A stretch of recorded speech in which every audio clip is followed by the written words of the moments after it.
ನಾನು ಹೇಳ್ತಾ ಇದ್ದೀನಲ್ಲ, ಮಂಡ್ಯ ಕಾರ್ಯಕರ್ತ ಬಂಧುಗಳಿಗೆ, ಮಂಡ್ಯ ಕಾರ್ಯಕರ್ತ ಬಂಧುಗಳು, ಮಂಡ್ಯ ಜನತೆಯ ಈಗಿನ ಚುನಾವಣೆಯ ಒಂದು ತೀರ್ಮಾನಗಳು ಅವರೇನು ಮಾಡ್ಕೊಂಡಿದ್ದಾರೆ, ಆ ತೀರ್ಮಾನಕ್ಕೆ ಗೌರವ ಕೊಡಬೇಕಾದಂಥದ್ದು ನನ್ನ ಕರ್ತವ್ಯ ಇದೆ. ನಿಖಿಲ್ ಕುಮಾರಸ್ವಾಮಿ ಅವ್ರನ್ನ, ಪುಟ್ಟರಾಜು ಅವ್ರನ್ನ ಇಬ್ಬರಲ್ಲೊಬ್ಬರು ನಿಲ್ಲಿಸಬೇಕು ಅಂತ ಇದ್ದವ್ರು ನಾವು. ಪುಟ್ಟರಾಜು ಅವ್ರನ್ನ ಅಭ್ಯರ್ಥಿ ಮಾಡಬೇಕು ಅಂತ ಇದ್ದು. ಆದರೆ ಜಿಲ್ಲೆಯ ಜನತೆಯಲ್ಲಿ ಈ ಬಾರಿ ನನ್ನ ಬಗ್ಗೆ ಸ್ವಲ್ಪ ಹೆಚ್ಚಿನ ಒಲವು ತೋರಿಸ್ತಕ್ಕಂಥದ್ದು ಕಾರ್ಯಕರ್ತರಿಂದ ಒಂದು ಒತ್ತಡ ಏನಿದೆ. ನಿಖಿಲ್ ಕುಮಾರಸ್ವಾಮಿ ಅವ್ರಿಗೂ ಒತ್ತಡ ಹಾಕಿದ್ರು. ಆದರೆ ನಿಖಿಲ್ ಕುಮಾರಸ್ವಾಮಿ ಅವ್ರ ಮನಸ್ಸಿನಲ್ಲಿ ನಾನು ಆ ಥರ ಪಡ್ಲಿಕ್ಕೆ ಸಿದ್ಧ ಇಲ್ಲ. ನನಗೆ ಈಗಾಗಲೇ 2 ಬಾರಿ ಪೆಟ್ಟು ತಿಂದಿದ್ದೇನೆ. ನನಗೆ ಆ ಥರ ಇಲ್ಲ.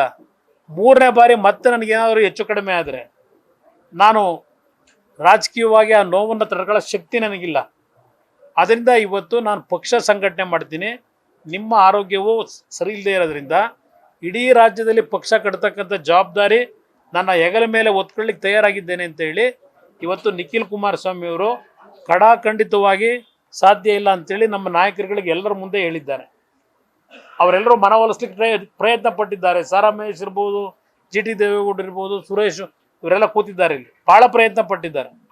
ಅದೇನೋ ಗೊತ್ತಿಲ್ಲ, ಒಂದು ರೀತಿಯ ಈ ಬಾರಿ ನಿಲ್ಲಿಕ್ಕೆ ಸಾಧ್ಯವೇ ಇಲ್ಲ ಅಂತೇಳಿ ಒಂದು ರೀತಿ ಅತ್ಯಂತ ಕಠಿಣವಾದಂಥ ತೀರ್ಮಾನ ಮಾಡ್ಕೊಂಬಿಟ್ಟಿದ್ದಾನೆ.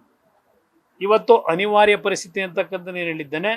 ಆ ಜಿಲ್ಲೆಯ ಅಭಿವೃದ್ಧಿಗೂ ಸಹ ಇವತ್ತು ಭಾಳ ಜನರಲ್ಲಿ ಈ ಜಿಲ್ಲೆಯ ಅಭಿವೃದ್ಧಿಯನ್ನು ನಮ್ಮ ನಿರೀಕ್ಷೆಗೆ ಯಾರೂ ಮಾಡಲಿಲ್ಲ ಅಂತಕ್ಕಂಥ ನೋವಿದೆ. ನನಗೂ ಸಹ ಸಂಪೂರ್ಣವಾದಂಥ ಅಧಿಕಾರ ದೊರಕಲಿಲ್ಲ. ಇವತ್ತು ಆ ಜಿಲ್ಲೆಯಲ್ಲಿ ಹಲವಾರು ಕಾರ್ಯಕ್ರಮಗಳಾಗಬೇಕಾಗಿದೆ.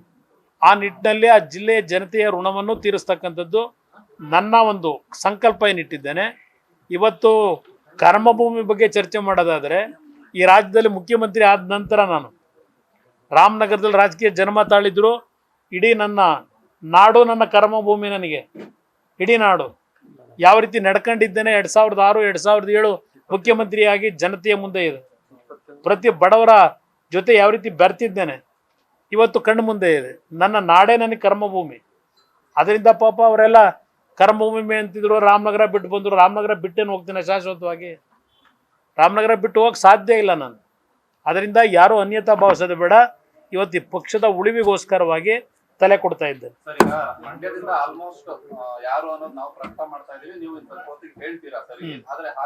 ಹೇಳೇ ಆಗೋಯ್ತಲ್ಲ. ಹೇಳಿ.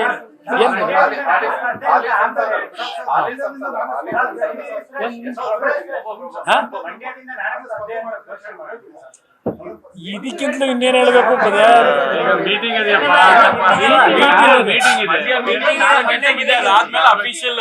ಈಗ ಕೋರ್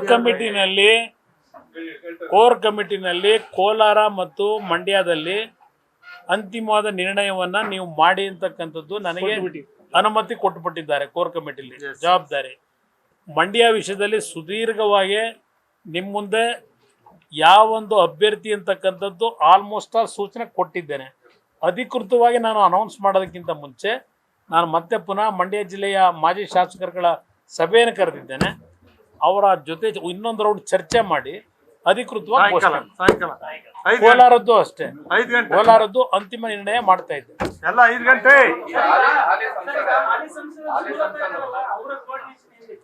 ನೋಡೋಣ, ಚರ್ಚೆ ಮಾಡೋಣ. ಈಗ ಇನ್ನು ಪ್ರಥಮ ಅಂತ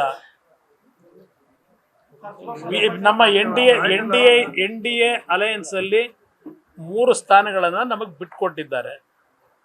ಈಗ ಮುಂದಿನ ಒಂದು ಪ್ರಕ್ರಿಯೆಗಳು, ರಾಜಕೀಯದ ಬೆಳವಣಿಗೆ ಏನಿದೆ, ಚುನಾವಣೆಯನ್ನು ಗೆಲ್ತಕ್ಕಂಥ ದೃಷ್ಟಿಯಿಂದ ಮಂಡ್ಯದಲ್ಲಿ ರಾಜಕೀಯದ ಯಾವುದೇ ರೀತಿಯ ಬೆಳವಣಿಗೆಗಳೇನಿದೆ ಸುಗಮವಾಗಿ ಅದನ್ನು ಸರಿಪಡಿಸ್ಕೊಳ್ತಕ್ಕಂಥದ್ದಕ್ಕೆ ನಮ್ಮ BJPಯ ಸ್ನೇಹಿತರುಗಳ ಜೊತೆನೂ ಸದ್ಯದಲ್ಲೇ ಸಭೆ ಮಾಡ್ತಾ ಇದ್ದೇವೆ.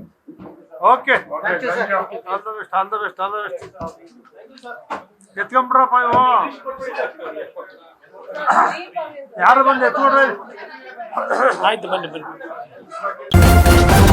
ನ್ಯೂಸ್ ಫಸ್ಟ್, ನಿರ್ಭೀತಿಯಿಂದ ನಿಮ್ಮ ಪರವಾಗಿ.